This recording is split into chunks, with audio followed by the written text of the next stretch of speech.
Naimbag nga bigat mga virtual amiga. Chicken curry nga ang niluto ko para sa aming pananghalian ngayong araw. Medyo kakaunti na nga lang din kasi itong manok kaya para dumami nga ang niluluto ko na nga lang ay yung may sarsa or yung may sabaw. Nagpainit na nga rin kaagad ako ng mantika sa kawali dahil magigisa nga rin muna ako ng sibuyas at bawang. Isasangkot siya ko rin muna kasi yung mga manok. Hihintayin ko nga lang din mag golden brown itong sibuyas at bawang bago ko nga ilalagay yung mga manok. At nung okay na nga itong ating bawang at sibuyas ay inilagay ko na nga rin yung mga manok. Sa pagkakatanda ko nga, ipangalawang beses pa nga lang din ako magluluto nitong chicken curry. Nung unang attempt ko nga ng pagluluto nito, medyo naparami nga yung paglalagay ko ng curry powder, kaya yung lasa parang naging putok na. Anyway, naglagay na nga rin pala ako dyan ng mga pampalasa katulad nga nitong pinong paminta tsaka nga ng kaunting magic sarap. Isasangkot siya ko pa nga itong mga manok hanggang sa mag-golden brown nga yung kulay niya at kumapit nga yung lasa ng mga rekado dito sa pinakalaman ng manok. Madalas ko nga rin nakikitang itinitinda itong chicken curry sa mga karinderya pero hindi nga ako bumibili. Minsan kasi ay hindi kaaya-aya yung amoy nito, siguro nga kapag nasusobrahan ng paglalagay ng curry powder. Pero ngayong araw nga ewan ko ba bigla ko ngang namis at sabi ko nga magluluto nga ulit ako. At sisiguraduhin ko nga na sa pagkakataon na to ay hindi ko na masosobrahan ng curry powder.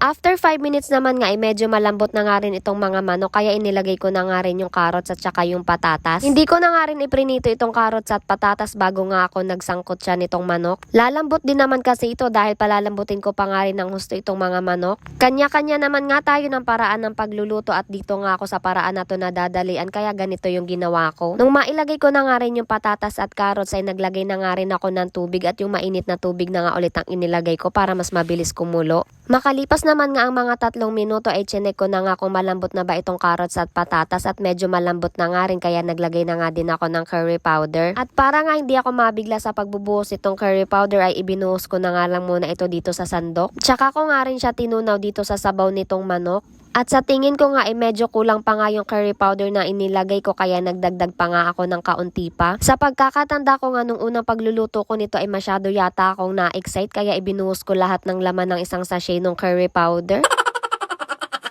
Kaya ayun, for the putok talaga ang lasa, Jai.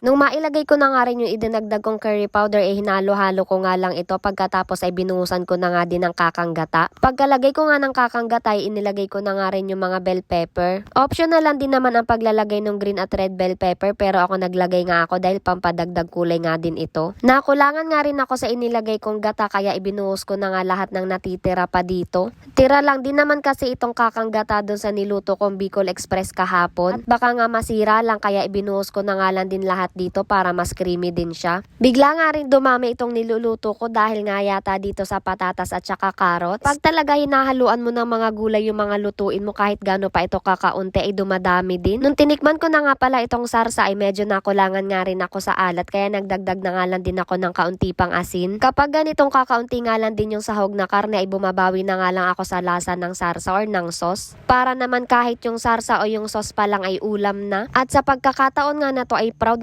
ako sa sarili ko dahil hindi nga naglasang putok ang chicken curry ko, besh.